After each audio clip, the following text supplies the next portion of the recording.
Hey everyone, I'm Bhavin, the CEO of Magoosh, and I'm here with Tanner Abramowski, who has graciously offered his time to share his GMAT and business school experience with all of you. So yeah, thanks, Tanner. For sure, anytime. Yeah, so I really just want to start with a little bit of background about you. Can you share sort of what you did prior to sort of deciding to apply to business school and taking the GMAT? Sure. So currently, I'm a senior research analyst at McKinsey and Company. I focus on the insurance industry, and prior to joining McKinsey, I've been here for about 3.5 years. And prior to that, I went to Binghamton University. It's a state school in upstate New York, where I studied actuarial science. So a lot of math classes, a lot of probability and risk classes, things along those lines. Okay, yeah. And so why'd you decide to apply to business school after, 3.5 years of work? What was the prompt to move forward in that direction? Sure. So a few different things came to my mind. One was the type of role I was doing at the time and still currently doing, which is research analyst. So being at a consulting firm, there's the consulting side, the research side, and it came to mind that I would maybe try to make the transition to the consulting side. And one of the easiest ways to do that was to go to get an MBA and go to grad school. Another is the industry that I currently work in. So currently I'm in insurance, and although my background's insurance and it's all I've really done work-wise, I thought it was time for maybe a change up to get into some other type of industry, something I have maybe a little bit more passion in. A few things would be like travel or sports or any type of international development or things along those lines.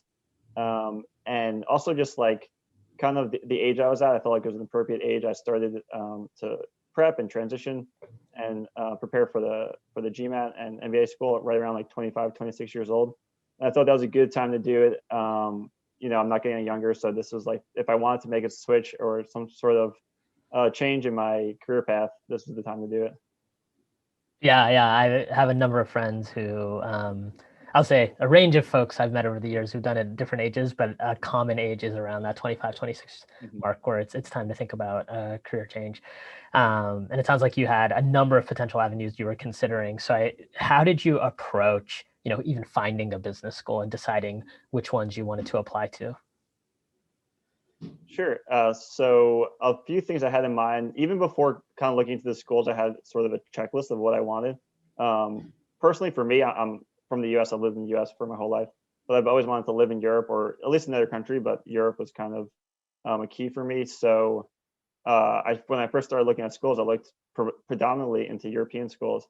Another thing I want to keep in mind was the reputation of the school. So I was looking into the more reputable schools. So in Europe, this is LBS, INSEAD, ESA. And also to go along with this, I've been teaching myself Spanish for a few years, and I've always wanted to become fluent in another language. And Spanish was always the one that was key to me. I love traveling around both to Spain and to Latin America. So any chance to increase my Spanish ability would be, just a great benefit. So that's how I ended up choosing ESA in Spain, because not only do they have your core MBA classes, which are obviously taught in English, but they have on the side Spanish classes that would help me improve my Spanish. Living in the country, obviously, speaking to the natives, everything kind of like pointed in the direction of ESA. So it was a great fit for me. Wow, yeah, and it sounds like you had a really structured sort of approach, knowing that you wanted to go international, knowing that Spanish was important. Mhm. And how many different schools did you apply to? So round one, I actually only applied to ESA, and I was thinking, like I mentioned that the European thing was a big aspect for me, but I did consider US schools as well, just as either a backup or as just in case it didn't work out in Europe. So in the US, I was planning to apply to both Duke and Harvard second round, but once I got into ESA, I kind of thought about it and kind of came to the conclusion that this is the school I want to go to. There's really no point of going further with the application process if I am already like set on where I want to go. Oh, it's great. When I was taking the GMAT and applying to business schools years ago, definitely did not have that same level of conviction. I was applying in a much later round, but it's amazing that you had such a structured process. You kind of knew where you wanted to go. That's awesome, and it certainly makes it, I think, easier than having to also do a whole bunch of applications and submit them. So let's move on to the GMAT itself. When did you decide to start studying for the GMAT, and sort of talk about what that experience was like through sort of taking the test. Sure. So I started in 2019, actually. Like in the fall of 2019 is when I kind of made the decision that I wanted to look into MBA schools, and obviously the first step is taking the GMAT. So I started studying right around that, like I would say November, December of 2019, and this is a good time for me. One, because the Christmas break was coming up, and with my work I get a full week off.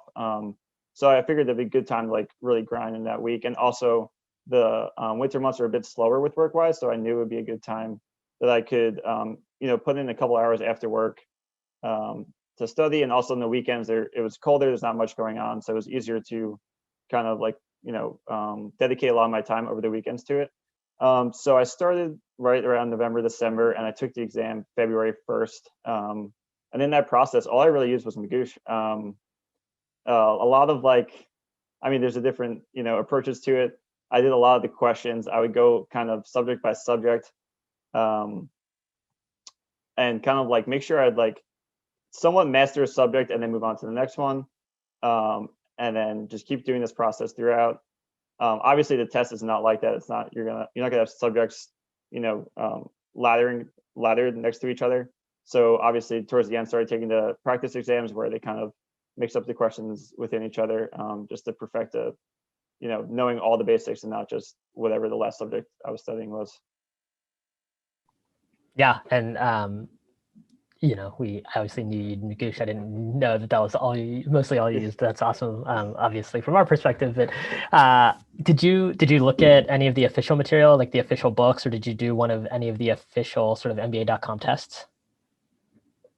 So I know there's two, I believe, free tests that comes with GMAT. I believe it's through one Yeah, of them. that's correct.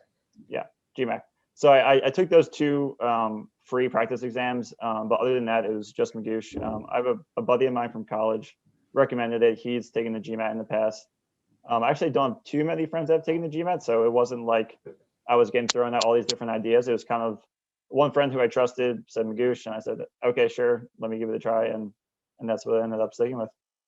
Yeah, well, again, thanks. But we highly recommend using the two free practice exams. I mean, basically the GMAT are the makers of the test, and they're the only ones who use the actual sort of test content. All of us, Magoosh included, test prep companies have to create our own content. So, we do our best, but it's never going to be the exact same.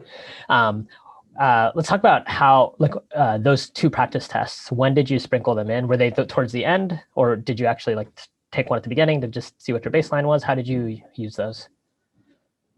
Sure. So once I went through all the material on Magoosh, I took one. And then after I went through all the material on Magoosh, I started taking the Magoosh practice exams. So it's kind of like, get all the lessons out of the way, take the GMAT practice exam, then start taking the Magoosh practice exams just to get more into like the flow of the test, like timing and the atmosphere. And then towards the end of that is when I took the second one, like towards the end of my studying, just to get a good idea of what I could potentially get on the real exam. Okay, and then how did you do on the practice exams and then also on the real exam? Sure. So if my memory serves correct, my best on the practice exam was a 690, but on the real exam I got 730. So I like from my background, like I said, I studied actuarial science and I've taken a few of the actuarial exams. So like I kind of already knew I was a pretty good test taker, but it definitely worked out well because I improved from 40 points from my best practice exam to the real exam. So I guess I like the pressure a little bit. Yeah, it's interesting. I know for a lot of folks, the pressure is almost can hurt them and sometimes lower the score. And we sort of recommend study and test as much of a test condition as you can. But yeah, maybe you're thriving on the pressure, and there is something to that. You're in the zone, and that sounds. You said it was your best practice exam where you got a 690. So some of the other practice exams sounded like they were lower. So you're able to score quite well on your actual test. Mm-hmm. For sure, I think they were right around the 690 mark, but I remember that number being like the best that I've gotten on the practice ones. Yeah. And do you remember the breakdown between your math and verbal score? Yep. It was a 48 for math and 42 for verbal. Okay. And I'm guessing, based on your background and how much math you did the math maybe came a little bit easier than the verbal or no? You would think, and like it definitely, I would say a lot of it is also kind of math questions that I took back in like high school, not even college, because they're just like basic, or not basic, but like geometry and things that like I never really had to take in college. So it definitely took me some time to get caught up to speed, but once I started going through lessons, I kind of remembered like, oh, this is how you do that. I forgot, and I remembered. So definitely got caught up to speed. The verbal part, for some reason, like I just, when I'm just like speaking and writing emails, I just kind of like already have these thoughts in my mind, like, oh, this part is a plural, so this part should be plural. So like it kind of came a little bit more naturally, as strange as it sounds, because my background's math. But just the way that like, yeah, the way that I usually try to like present myself, I always try to kind of make sure everything matches together. And that's a lot of what, I mean, there's different parts to it, but that's a major part to me, at least, about the verbal section. Okay. So let's dig in a little bit to get specific for the people who are thinking, okay, I've heard, Tanner used Magoosh. He did these other practice tests. He was able to score above a 700, which is awesome. But like on a weekly or daily basis, were you carving out time every day? How did you like make the time? How many hours were you studying? If you can sort of walk us through a week, I think that'd be really helpful. Sure. So I would say a typical week after work, I would do about 2 hours a day. Maybe peppered in within work. If I had some free time, I would also, like any type of free time I had, I would make sure to open it up. Also make sure I kind of had a decent amount of free time, because constantly opening and closing is probably not the best strategy either. But then the weekends, like I said, I studied in the winter, and I'm from New York and I was living in Boston at the time. And there's really not that much to do in the winter, so I wasn't missing out on much. So I would go like to the library or study in my house, but I would, start at 10 or 11 in the morning and do for like 5 or 6 hours. And then I still had time at night to do anything if anything was going on. But really didn't feel like I was missing out on much, and definitely was doable, to be able to do it both while working and studying at the same time. Okay, so 2 hours a day after work, and then longer blocks on the weekend. And about how many weeks or months did you study for? I would say, let's see, I would say all of December, all of January. My test was February 1st, so pretty much that's 2 months right there, and then maybe a little bit of November as well. But it was kind of like I said, most of the time was that schedule I set, and then right around like Christmas break, like from Christmas through New Year's, it was just pretty easy because I didn't have work, so I would study, like kind of like the weekend schedule, 5 or 6 hours a day through that time. So that kind of like ramped it up a little bit before the test. Okay, yeah, and it's nice to have that time where you don't have to work, so you can have more time. And Yeah. taking the test in February, so you were able to take it in person. This was sort of Yeah. pandemic, right? Or more or less pre-pandemic. Yeah. Looking back, I mean, obviously I didn't know at the time, but yeah, I guess I got it in there within like a month and change of when everything started shutting down.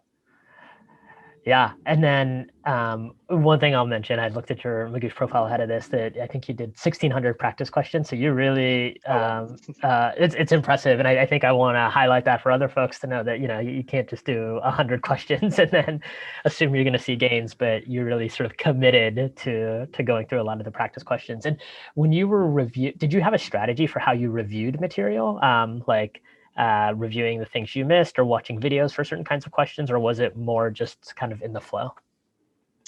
Let's see. I would say just like at a higher level, more in the flow. I do remember, like after like they have lessons where it's like 10 or 15 minutes, I want to say, but there's also like mini lessons after each question. If most questions I'd say would have that. Again, this is like over a year ago or around a year ago, but I have somewhat of a good memory of it. But yeah, if I got a question wrong, I would definitely take a look at the video. A lot of the questions kind of related to each other. If you remember like one or two formulas, you were able to like, get through a few of them. So also kind of had like a notebook of different like formulas, especially for the math part. And then, kind of just keyed upon the specific formulas that are a little hard to remember. But yeah, I mean, like going through each kind of different subject within math definitely helped. And like I said, Magoosh makes it pretty easy to like nail something down if you're having trouble with it, for sure. Yeah, I think the thing you're referencing, so yeah, we have video lessons that cover, like you said, maybe 10-minute video lessons on given topics, but then after each question, there's like what we call a video explanation, like 1 to 2 minutes that sort of is a walkthrough. So I think, right, we definitely recommend when you miss a question, like it's a quick way to see someone sort of approach it.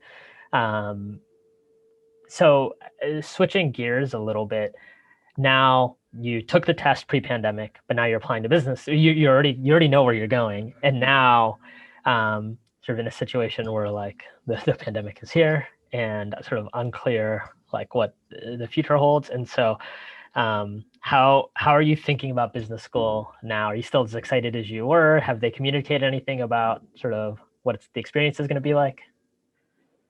Sure. So ESA, the specific school that I'm going to, they have been in a hybrid kind of situation since the pandemic started. Actually, I believe they did it in the spring as well, but I know for sure for the fall, this is what they've been doing. So that makes me believe that one, it'll either be the same, like a hybrid mode where I have classes in person, have classes online, or two, depending on how things go from here until fall, could be even better, could be almost totally full. And I'm also somewhat more of an optimistic about the situation. So I hope with vaccines coming in and social distancing keeping up, that by summer, fall, we'll be getting a return to somewhat of a normalcy. And yeah, I mean, this is kind of a bit more, I guess, like in depth, but I know right around like the 2008 economic recession, there was like somewhat of it was kind of like a good idea to go to MBA school just to, I don't know, kind of like recharge, I guess, or see what opportunities come afterwards. And this is kind of like somewhat of a similar situation during the COVID. So we'll see how it goes. Yeah, I think, I mean, you're right. There's sort of when there are big sort of economic sort of externalities, it's a good time often to go to business school and sort of reset. So yeah, before we wrap up, I'm curious if you have any tips for a prospective person who's thinking about going to business school, and anything that sort of helped you along the way, either from a business school standpoint, and then also like if there's a specific GMAT tip that comes to mind, be curious about that as well. Sure. So just kind of like the idea of getting into business school for me, like I said about the industry change, career change, but also just me personally, I'm kind of a type of person that likes change. It's hard for me to stay in a particular like situation for a long time. So I kind of took a look at my situation, and I was working at McKinsey as a research analyst, and well, I could go down this path for the next 10, 20 years and make a solid amount of money and have a good life. But is that like really what I want to do? Or is there something like more out there that I'm kind of striving for? So that's why one of the main reasons why I thought business school was a good idea for me at this particular time. And then again, for me personally, this varies on the person, but the just environmental change of going to living in another country for 2 years, like that experience, I'm looking forward to a lot, and I can't imagine anything that would equate to what I'm going to experience there. And then particular to the GMAT, obviously it's an important part of getting where you want to go, depending on what type of school you're looking to go to. Definitely helped me a lot that I got a score above 700. And yeah, like I said, Magoosh was the only really material I used, so it worked for me. I promise we're not paying Tanner for this. But yeah, no, thanks. Sure. Well, appreciate you taking the time. Appreciate you sharing your story. Congrats on getting into school you wanted to get into. That's ultimately what matters. The GMAT score is just a means to an end. And I'm hopeful that you'll be able to attend school in person and have the full experience. But if not, I'm sure it'll still be quite good. I hope so too. All right. Thanks. Yep, for sure. Anytime.